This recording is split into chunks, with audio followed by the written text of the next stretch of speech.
Welcome everybody, my name is EruptionFang and this is Volume 6, Episode 8, titled Dead End. So the characters are incapable of crossing the Atlas border as Newbuck 1 and Newbuck 2 don't believe that Crow has any connection to Ironwood. So instead he uses Weiss as leverage, saying that they're trying to help her get back home. So the two Newbucks go and grab their commanding officer, Caroline Cordovan. Her and Maria have a past, and by past, I mean they hate each other. We've come to learn that she's not fond that the rest of the world has turned on Atlas because of what went down at Beacon. Because of it, she's not permitting our characters to get through. Also, some of them are questionable. And so, it's a bust.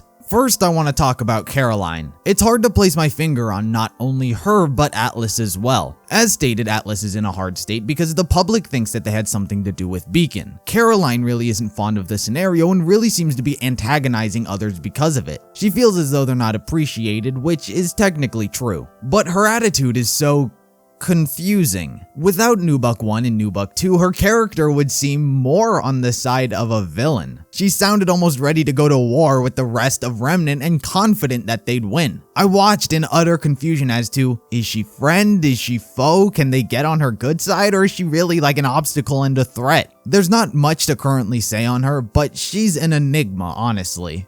Then there was RWBY saying that they weren't going to leave Weiss. It's a fairly intrusive phrase, that is. It's honestly along the lines of, what's the worst thing that can happen? It's not like it's the last time we're gonna see you again. These are like famous last words tropes. Obviously, this can go one of two ways. Either they do stick with her all the time, likely when she's back at her house and in a vulnerable state, and they're there to support her and protect her if need be. Or the tropey version, where they do leave her. Something like she gets taken back to Atlas alone and the rest of Team RWBY quote-unquote leave her on a technicality. The first one definitely provides more drama, the opportunity to continue to explore Weiss's vulnerabilities as she's once again alone. And the second one will of course sort of strengthen the bond between her and her team and help her realize, yeah, I can lean on them and trust them to support me. I personally would probably like the first one more because I'm more interested in the weaknesses of a character and seeing them in an unpreferable environment. Neither one is particularly bad, and the show could honestly go either way at this point in regards to Weiss.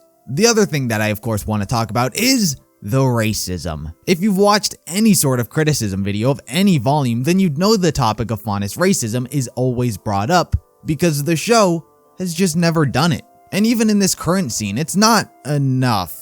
That's not me criticizing the scene in particular. I'm glad it happened. In fact, I would say we need more of it. You see, if I were to ask you, what does Blake fight for? You'd respond, Faunus equality. Then if I were to ask you to name scenes where the Faunus have been discriminated, you'd find it hard to think of them. There was a sign, there was this scene, and there was Cardin. The show, for having built Blake's character around Faunus rights, hasn't reinforced there having to be any. In fact, all of the scenarios I just mentioned could be chalked up to a single individual problem. Cardin is a bully and a dick. Yeah, he discriminates against Faunus, but he also bullied Jean, who's a human. Cardin is just a bully. For the no Faunus sign, it could be chalked up to the owner just being a racist. And same goes for Caroline. Am I to believe that Atlas discriminates against Faunus? In fact, I would think that Atlas would welcome Faunus more than any other kingdom. For being a military academy, having natural night vision is an inherent advantage that I think would be welcomed. So I'm once again just led to believe that this old lady is just racist.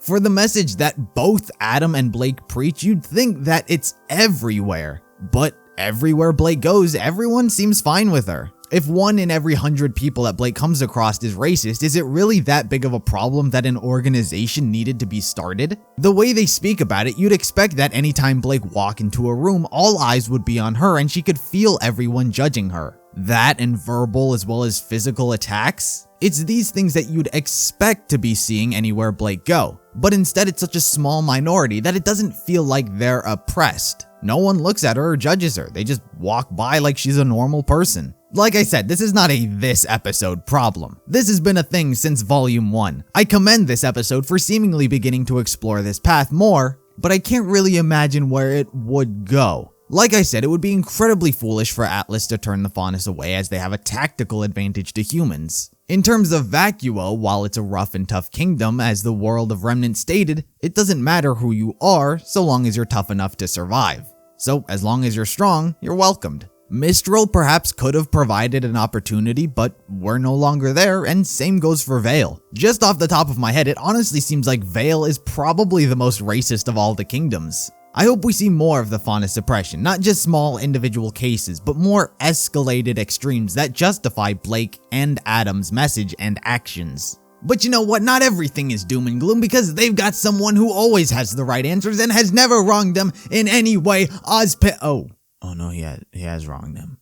Incapable of hiding it, Team RWBY informed Juniper about everything. And as expected, the characters don't exactly take it very well. Oscar tries to ease everyone's mind, and Jean gets a bit aggressive. So they'll take time to cool off. This decision was everything. I cannot express how joyous I am that they chose not to lie. It could have been so easy for the writers to have them lie, to then drag out the story and thus create drama between the two teams and have everyone be on the same wavelength as Ozpin. It was such an easy opportunity for them to do that, and they didn't. I don't know what happened, but the quality of the writing and direction this volume is minimal. 100% better than last volume. It's so good. What I love about them telling the truth is, as I said last episode, they're not Ozpin. They're not gonna lie to each other. What they know is so ridiculous, the fact that they almost with no hesitation told them the truth with the belief that they would believe the story is insane. I'm not gonna lie, not to bring up old wounds, but if Pyrrha were here, they could have easily made this a funny scene. Like, part of Ozpin's story is the girl in the tower fairy tale. So any of the characters could have just been like, hey, I know that story. But you know, that's like a RWBY chibi type skit. This was 100% better, being dramatic and full of emotion. But that is so much trust that they have in each other. It couldn't be more opposite from Ozpin. This really shows that history is changing. Ozpin and Salem have always been the two that have known and controlled what was on the board throughout history. Things have primarily always been the same, but now Team RWBY is in control of a few pieces and things can change. Even a similar argument could be made for Cinder, however, it's currently unknown how much she does actually know. But the fact that you can just watch and see that things are different this time around is so beneficial to the quality of this season. Nothing's worse than when you're screaming at your screen for a character to do something that is so obvious. It's like Jean and Pyrrha's relationship, where you're just yelling at them to say it, but that's like dumb, complicated love. This is just information that they should probably know. But to be able to form a story around actions that make sense is so hard to do. To be able to look at a character and say, I would have reacted that way upon that information, I would have done that or acted like that, I would have said this. And to have all of those things come together and work in such tandem from an audience perspective, I say once again, is top notch. Anyway, so RWBY is angry and capable of getting a hold of Crow and bumps into Maria. It is here in which she tells RWBY about her silver eyes. It's not exactly a history lesson, as Maria doesn't really know the history of them, but more so words of advice and clarification. Considering the god of destruction's gifts are the creatures of Grimm, the god of creation's gift are the silver eyes. They only work on Grimm, so they don't work anywhere else. Preservation is an extension of creation, so thus the silver-eyed warriors are light? Even though most people agree that the gods, both of them, suck and are terrible, but more importantly, they suck. More so teaching RWBY about how they work. The only thing here that I found myself questioning the logic of is Maria's statement. How could such powerful bloodlines be so rare? Unless something was actively seeking to destroy them. Salem. To me, she answered her question with a statement. The reason silver-eyed warriors are so rare is because they're so powerful. I don't get the line of thinking that we're so powerful, but there's so few of us, so thus, someone is killing us off. To me, that seemed like a stretch. It's fine to assume that someone was hunting them down, because someone was hunting her down, but it was just like an excuse to pin it on Salem, which, once again, I'm just gonna say, wasn't her. I'm just gonna say it was Ozpin, because what a twist that would be. Even if it happens, I would be shocked because that's crazy. That's like a season finale reveal right there. But I mean, even from Maria's perspective, she doesn't really know Salem. She got the backstory of her, but that's it. Does she know that she caused the fall of Beacon and is sort of who they're fighting? I don't know, it was just like the one detail that made me go, what?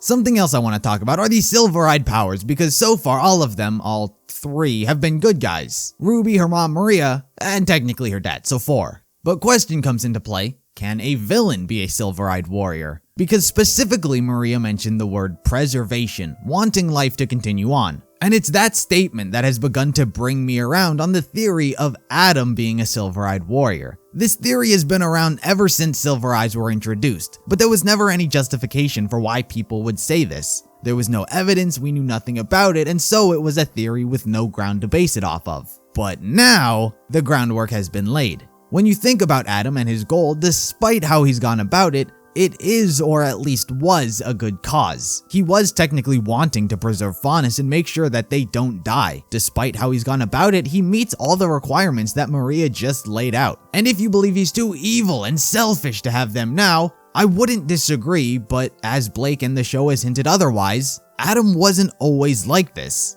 Who's to say Adam in his past didn't have the noble virtues and goals of a traditional silver-eyed warrior? His character short even showed how he's changed, from saying we'll get what we deserve to I'll get what I deserve. So modern day Adam may not fit what it sounded like Maria was saying, but who's to say that a good apple can't go rotten? But what about the idea of why can't he use them, or why hasn't he used them? Some people believe it's because he stands to harm humans that he's incapable of using them. But if it were to be true, I'd stand more on the side of he doesn't know how to use them. Then there are the outliers of the theories. Some people believe that there is a darkness version of the Silver Eyes. This is the weaker theory because it seems like the Grimm are what the god of destruction gave the world, while the Silver Eyes were what the creations were. So that's a weaker theory, but still a theory. And going back to Adam and just thinking about it, at the end of his character short, he took off his mask. And throughout Volume 6, we finally learn about a silver-eyed warrior and what it means to be one. It does seem like convenient timing to reveal both of these things. The silver eyes are sort of being painted as this trait of good, but as the audience saw with the god of creation,